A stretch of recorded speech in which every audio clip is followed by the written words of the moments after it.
Let me start with a truth that might sting a little. Rude people aren't going anywhere. They'll be in line behind you at the grocery store, sitting 2 cubicles away, sometimes even at your dinner table. And when they come, they don't just bring their words, they bring the heat, the sting, the shame. When we hear the word boundary, some people flinch. It sounds cold, harsh, like something we build to push people away. But that's not what real boundaries are. Boundaries aren't about shutting people out, they're about showing up for yourself. Think of it this way, a boundary isn't a wall you build to keep others out. It's a bridge you build to walk yourself back home, back to your values, back to your peace, back to your self-worth. Boundaries say, this is where I end and you begin. They say, here's what I will allow, and here's what they say, I can love you and still say no. Setting a boundary isn't rude. It's not aggressive. It's actually one of the most loving things we can do, not just for ourselves, but for our relationships. Because when we don't set boundaries, resentment builds, and resentment is poison. It leaks into our tone, our energy, our presence. You see, every time you say yes, when your heart is screaming no, you chip away at your self-respect. Every time you tolerate behavior that makes you feel small, drained, or disrespected, you teach yourself that your peace is negotiable. And it isn't. A healthy boundary is a reflection of your belief that you deserve kindness, safety, and consideration, not just from others, but from yourself. It's you saying, I value myself enough to choose discomfort over self-abandonment. Because yes, setting a boundary is often uncomfortable. It can bring guilt. It can stir conflict. But the discomfort of honoring yourself is always more healing than the pain of betraying yourself. And here's the magic. The people who truly care about you will respect your boundaries. They might not like them at first, but they'll adjust. Because they understand that love without respect isn't love at all. So the next time someone crosses the line, ask yourself, is this a moment to be liked or a moment to be honest? Because you can be kind and clear, you can be loving and firm. And when you set a boundary, you're not creating distance, you're creating clarity. And clarity is a gift to you and to everyone around you. There's a moment right before the words come out, right before the emotional reaction, where you feel it, that heat rising in your chest, that pull to defend, to clap back, to be right. And in that moment, you are standing at a door. On the other side of that door is an argument that's calling your name, a storm begging you to step into it. But here's the truth. You don't have to walk through every door someone flings open. You don't have to attend every argument you're invited to. That doesn't mean you're weak. It doesn't mean you're backing down.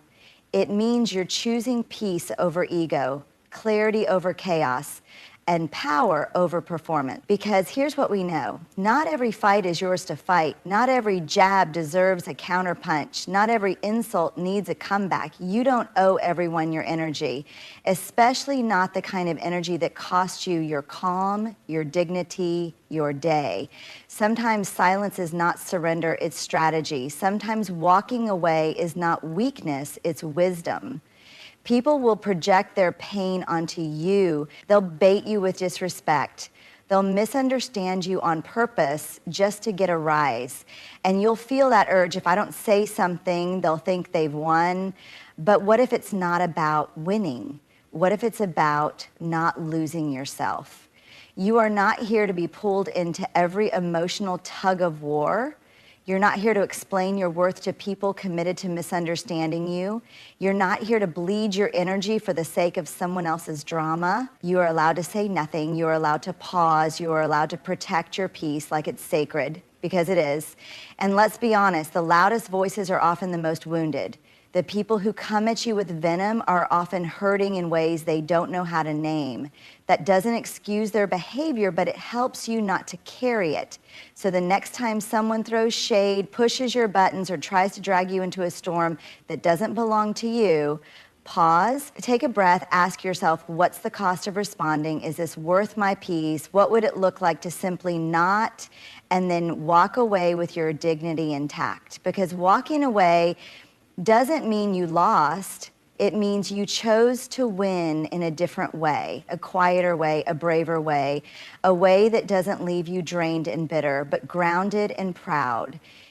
You don't have to show up to every argument. You are allowed to stay rooted in peace even if someone else is spinning in chaos. That's your power. Let's get something clear. Compassion is not weakness. It's not passivity. It's not rolling over and letting people treat you however they want. Compassion is a choice. It's a strength. It's choosing to see the pain behind someone's behavior without letting that pain become an excuse for harm. You can be kind and clear. You can be empathetic and have boundaries. You can hold space for someone's story without erasing your own. There's a version of compassion that people don't talk about enough, the version that holds firm, that says, I care about you, but I won't let you harm me. That's not cruelty. That's self-respect.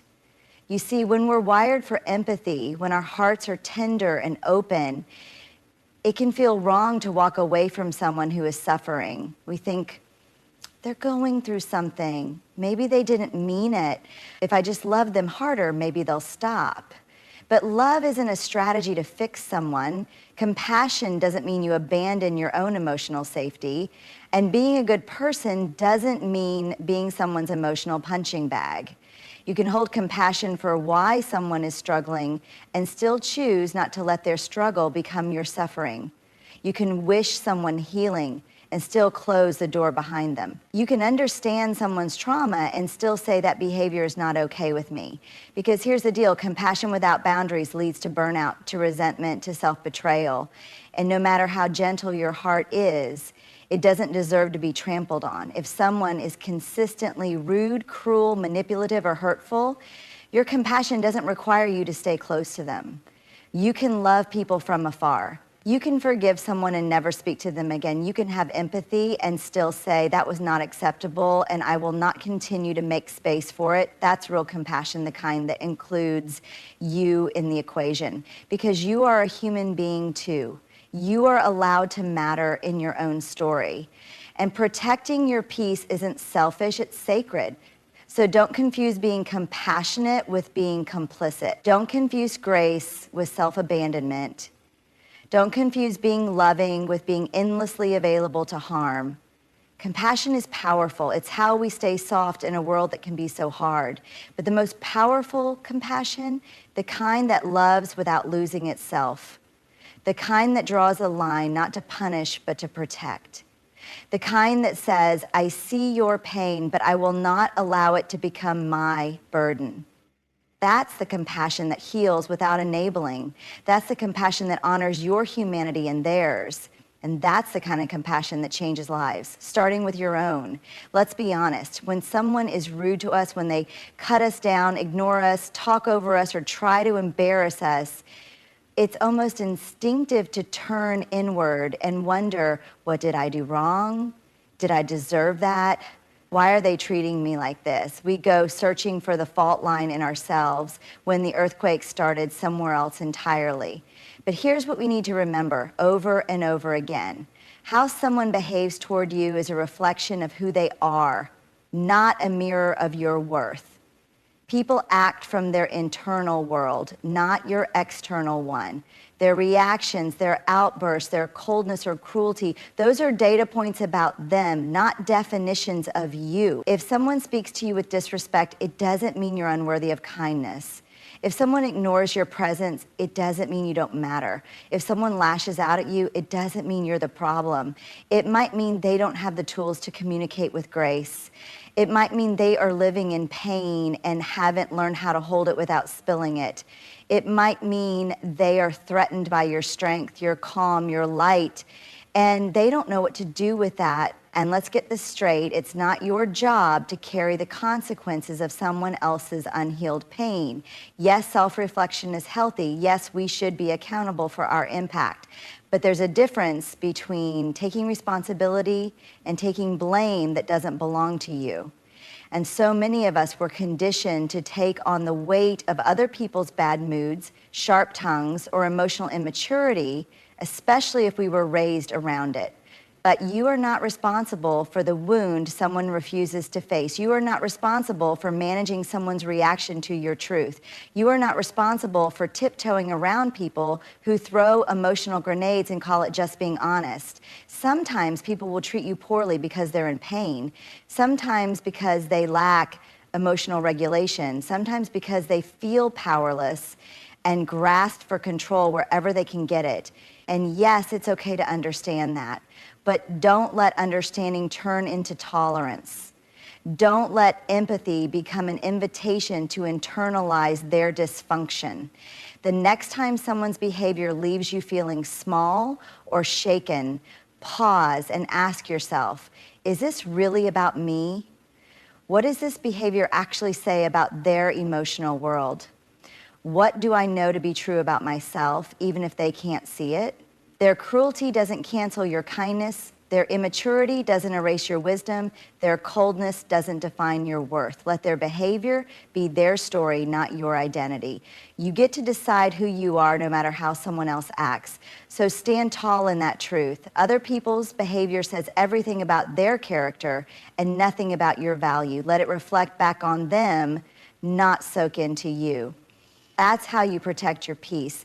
That's how you stay grounded. That's how you live free. Silence can be a roar of strength when words would only fuel the fire. We live in a world that worships quick responses, clapbacks, tweets, reactions, comebacks.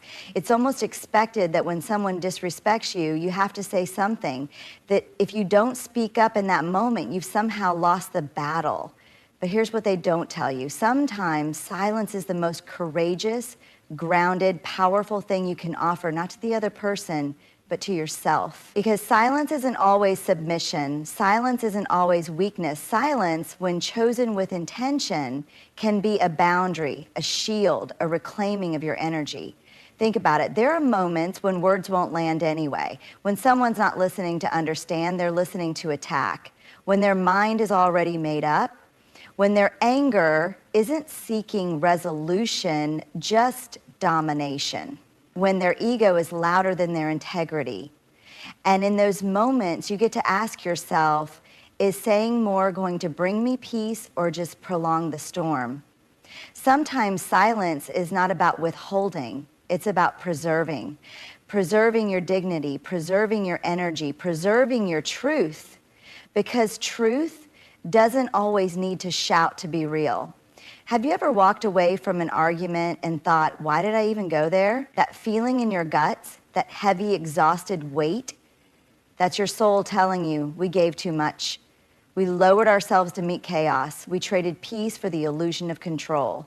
But when you choose silence instead, intentional, grounded silence, you stay rooted. You don't get swept away. You don't take the bait. And that restraint, that's power. The kind of power that doesn't need to prove itself. The kind of power that isn't performative, but anchored.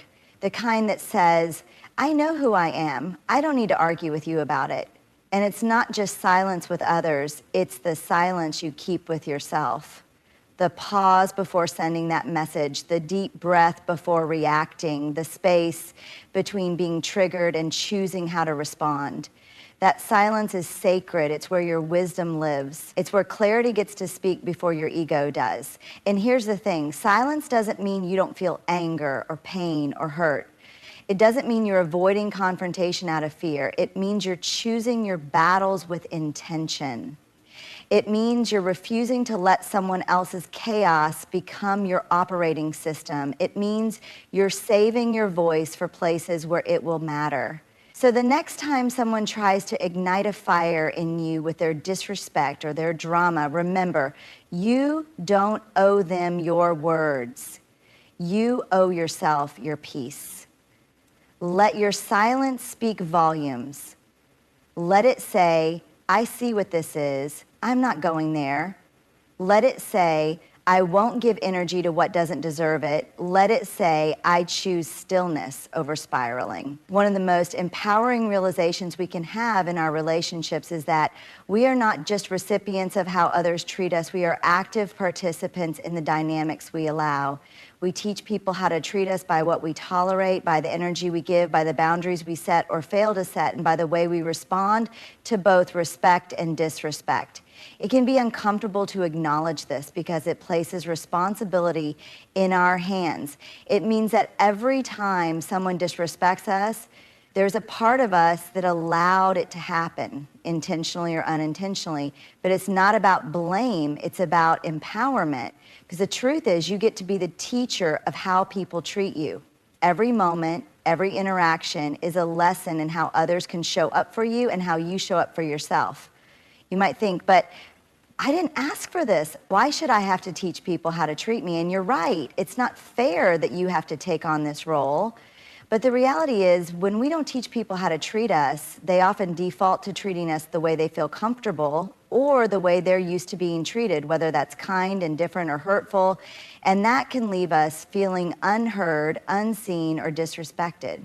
Here's the thing, every time you allow someone to speak to you in a tone that devalues you, you're teaching them that this behavior is acceptable.